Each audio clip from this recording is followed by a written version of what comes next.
को देखिए वो व्हीकल लेकर के ऑलरेडी वहां से निकल चुके हैं और आपको सर्कल के अंदर आपको जाते हुए नजर आ जाएंगे। नॉर्दर्न एज पे जरूर कुछ फाइट्स उनको लेनी पड़ सकती है। वहीं मेटा निंजा की बात करें तो उन्होंने भी वो फाइट लेना सही नहीं समझा और वो भी आपको जोन को प्रायोरिटाइज करते हुए ही नजर आए। K9 और G4R, अब ये दो टीम्स आपको ट्रक स्टॉप के इलाके में देखने को मिल रहे हैं और देखना ये कि कितनी जल्दी वो आपको सर्कल के अंदर रोटेट करते हुए नजर आएंगे। Team Phoenix on the other hand, एक खिलाड़ी उन्होंने अपना गवा दिया है, फिनिशेस भी उनके पास जरूर आए।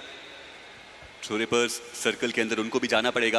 8-बिट की रोटेशंस काफी बढ़िया देखने को मिल रही है और अब तो लगभग वो जो सेंट्रल इलाका है ना वो उनके पास मौजूद देखने को मिल जाएगा।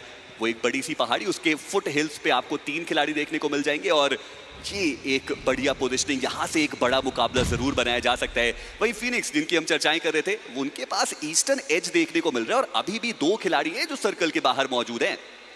बट निंजा बॉय वहां पे चंदन को गिराने में कामयाब हो गए। कंफर्मेशन भी हमें आता हुआ देखने को मिल जाएगा। K9 अपने फिनिशेस काफी अच्छे तरीके से स्लोली हमें बढ़ाते हुए देखने को मिल रहे हैं। अच्छी बात, K9 एक भी नुकसान हुआ नहीं है और 3 फिनिशेस ऑलरेडी उनके खाते में। ये अच्छे इशारे हैं क्योंकि अभी आप देखिए लॉबी 38 टोटल प्लेयर सर्वाइव कर रहे हैं। अगर K9 को भी उसमें इंक्लूड करे तो कितना अच्छा मौका है कि K9 एक बड़ा मैच यहाँ से ढूंढ सकते हैं। पिछला मुकाबला भी डिसेंट गया था सर्वाइवल के लिहाज से और एवरेजेस को देखते हुए। तो ऐसे में K9 एक अच्छा मोमेंटम इरांगल में ही मिल गया था और मिरामार में भी उतना ही था। बैलेंस फियर्स मिनी 14 का इस्तेमाल किया गया, सोमराज को डाउन करेंगे। बट K9 की जब मैं बात कर रहा था तो उन्हीं के ऊपर वो शॉट ओमेगा उन्हें गिराया जा चुका है।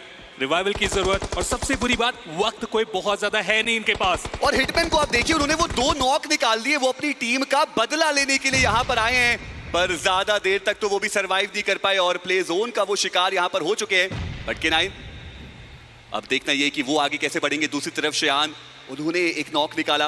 रेवेनेंट एक्सपार्क रिवाइवल क्या वो देने के लिए जाएंगे, देखने वाली बात। बट एक बात तो कहनी पड़ेगी कि ग्रेविटी क्या बढ़िया आइजलिंग इस खिलाड़ी ने अभी तक करके दिखाई है। यहाँ पर भी आप देखिए वो ईस्टर्न एज का कंट्रोल और उनको ही पता है कि बैकलाइंस उनकी क्लियर नहीं है और वहां पे वो पहले फिनिक्स के अगेंस्ट फाइट लेने के लिए आगे बढ़ रहे हैं। सारंग इसी बीच उनका जो समापन है वो हो चुका है और जेनेसिस वो बैक टू बैक बड़े मुकाबले की तरफ आगे बढ़ते हुए। जी हाँ, मुश्किलें काफी ज्यादा। बीएड बाबा निंजा बॉय को यहाँ पे डाउन करने में, इनफैक्ट निंजा को यहाँ पे डाउन किया गया।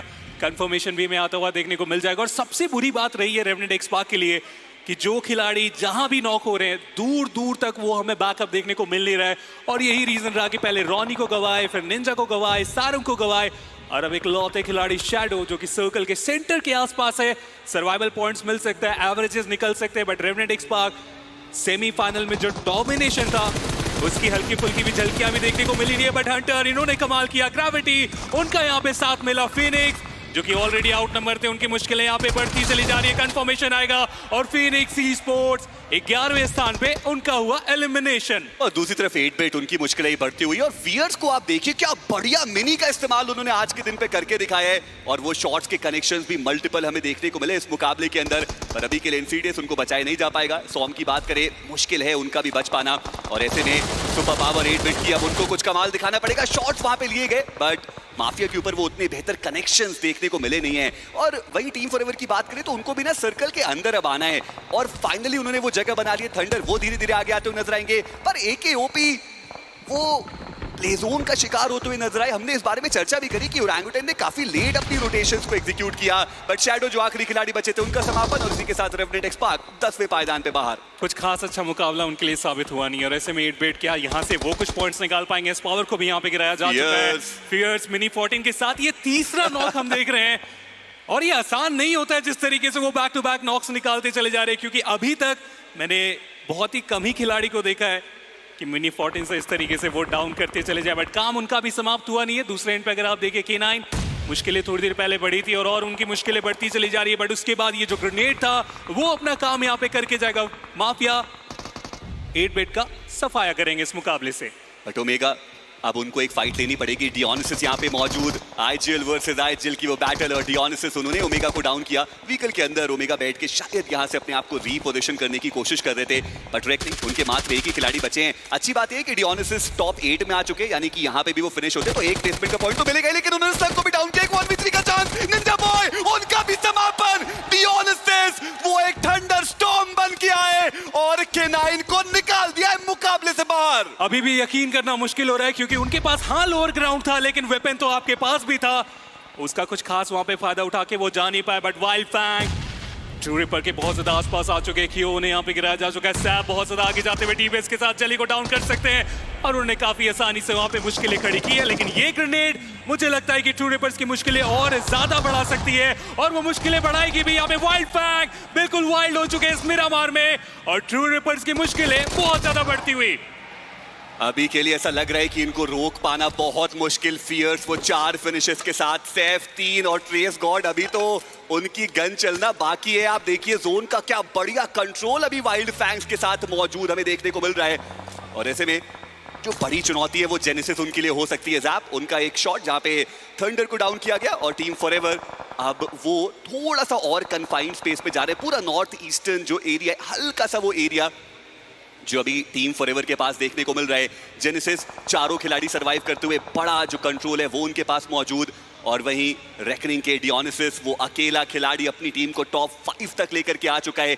मेटा निंजा ज्यादा एक्सपेरिमेंट्स वो करते हुए नजर नहीं आ रहे, ज्यादा जो अग्रेशन है वो उन्होंने अभी तक नहीं दिखाया। एक जगह उन्होंने पकड़ के रखी है और मुझे लगता है इंतजार शायद जोन शिफ्ट का ही वो कर रहे हैं। देखिए बेसिक भी अगर आप क्लियर करके अच्छे सर्वाइवल निकाल रहे हो, अपने नंबर्स को आखिर स्टेज तक लेके जा रहे हो, चिकन डिनर के साथ साथ अब अच्छे पॉइंट्स भी निकाल सकते हो और एग्जैक्टली वो वही कर रहे हैं, इसमें कोई बुराई नहीं है। लेकिन टीम फॉरएवर तैयार है अपने अगले सर्कल को देखने के लिए और उनसे बहुत ज्यादा दूर ये सर्कल जाता हुआ एक सेंट्रल शिफ्ट, और ऐसे में वाइल्ड फैंग, जेनेसिस, ये 2 टीम्स रहेगी जो हमें सर्कल के अंदर देखने को मिल रहे हैं। बाकी 3 टीम्स को सर्कल की तरफ जाने की जरूरत पड़ने वाली है। बट कितना बड़ा स्प्लिट रखा गया वाइल्ड फैंग की तरफ से। फियर्स उन्हें आप नॉर्थ वेस्टर्न साइड देख सकते हो, सैफ वो रोटेट करके फियर्स के पास हमें जाते हुए देखने को मिल रहे हैं और इसी का फायदा कि पूरा साउथ वेस्टर्न कंट्रोल हमें वाइल्ड फैंग के पास देखने को मिल जाने वाला है। देखिए एक रिस्क लिया गया वाइल्ड फैंग्स के द्वारा, अब ये रिवॉर्ड में कन्वर्ट होगा या फिर नहीं वो देखने वाली बात। मैं बस उम्मीद करके चलता हूं कि हर एक खिलाड़ी किसी दूसरी खिलाड़ी के एंगल पे हो जहां पे उनको कवर फायर दिए जा सकते हैं, क्योंकि सच में वो एक बहुत बड़ा स्प्लिट है जो वाइल्ड फैंग्स ने यहाँ पे बना के रखा हुआ है। और अभी तो मेटा निंजा का भी जोन के अंदर आना बाकी है, so it might be possible कि वो जो आइसोलेटेड प्लेयर है ना उनको यहाँ से पकड़ा जाए। पर देखिए रिस्क है तो रिवॉर्ड है, और देखता ये कि वाइल्ड फैंग्स वो क्या सच में उसको कन्वर्ट कर पाएंगे। जी हाँ, जवाब है हाँ। जैप को वहां पे डाउन किया गया, ग्रेविटी पोजीशन उनकी भी रिवील्ड है, वहां पे कुछ टैप शॉट्स लेने की कोशिश। वही मेटा निंजा की बात करें तो उनकी मुश्किलें अब धीरे धीरे और ज्यादा बढ़ती जा रही है, क्योंकि टीम फॉरएवर वो चाहते हैं उस नॉर्दर्न एज का कंट्रोल। एग्जैक्टली, और रैकनिंग भी बैक एंड साइड से हमें वो शॉट लेते हुए देखने को मिल रहे थे। ऐसे में उनके लिए यहाँ से आगे निकल पाना आसान होगा नहीं, बट ट्राई तो कर रहे हैं। एजेस में पहुंच चुके हैं ड्रैगन और उनके पीछे जस्ट बियर्ड बाबा हमें देखने को मिल रहे हैं। राइटली सर्कल की तरफ वो जा नहीं रहे, मिनी मैप में वो हम साफ साफ देख पाएंगे। बट टीम फॉरएवर क्या वो अब आगे बढ़ने के लिए तैयार है, क्योंकि उनकी भी मुश्किलें जेनेसिस वहां पे बढ़ाती हुई। बट वाइल्ड फैंग वो गेट कीप करना चाह रहे हैं और उसमें अभी तक कामयाब हुए। बट जैप उनके नॉक के बाद क्या ग्रेविटी की भी मुश्किलें बढ़ाई जाएगी। डैमेज काफी ज्यादा दिया गया और टैप शॉट के साथ वो कंफर्मेशन ढूंढना चाह रहे हैं, लेकिन बैकलाइन से आप देखिए रेकनिंग के जो आखिरी खिलाड़ी थे वो मुश्किलें बढ़ा रहे वहां पे। ड्रैगन उन्हें नॉक किया गया, मैच से बाहर भी कर दिया गया। फियर्स उनको भी गिराया गया, वो एक लौता खिलाड़ी चाह रहा है कुछ पॉइंट्स निकाले, लेकिन आखिरकार रेकनिंग उनका एलिमिनेशन हुआ इस मुकाबले से। देखिए डियोनिसिस की जितनी तारीफ की जाए इस मुकाबले में उतनी कम। वो जाते जाते एक फिनिश लेकर के गए, भी उन्होंने निकाला, चर्चाएं उसके बारे में करेंगे। बट अभी के लिए जेनेसिस उनकी मुश्किलें बढ़ती है और टीम फॉरएवर अगर उन्होंने बेहतर तरीके से फिनिश फीड रीड की है तो उनको भी पता है कि अब एक मौका तो उनके पास भी बनता है। शॉट्स सेंसे के द्वारा लिए गए, हंटर्स एक ग्रेनेड उनके हाथ में, पर वो कनेक्शन बना के जाएगी निशान। उन्होंने अपने आप को हील कर लिया, पर अब आगे आना पड़ेगा टीम फॉरएवर को। और ऐसे में टीम जेनेसिस वो तो तैयार बैठी है उनका स्वागत करने के लिए। हंटर्स को अगर नॉक करने में कामयाब होते टीम फॉरएवर तब एक मौका जरूर बनता है। और आप हंटर्स को देखिए कितनी शानदार तरीके से वो अपने आप को लगातार रीपोजिशन करते हुए नजर आ रहे हैं। वो स्मोक के अराउंड ब्लफ करने की एक कोशिश। दूसरी तरफ सेंसे फाइनली वो जो शॉट्स ले रहे थे वो कनेक्शन बनाएंगे और शयान उनको किया गया डाउन, और माफिया का ग्रेनेड यश को करके जाएगा डाउन। वो दूसरा ग्रेनेड मुझे लगा कंफर्मेशन भी ढूंढ लेगा, लेकिन ऐसा कुछ खास फायदा हुआ नहीं। हंटर उनकी भी पोजीशन से यहाँ पे वाकिफ है।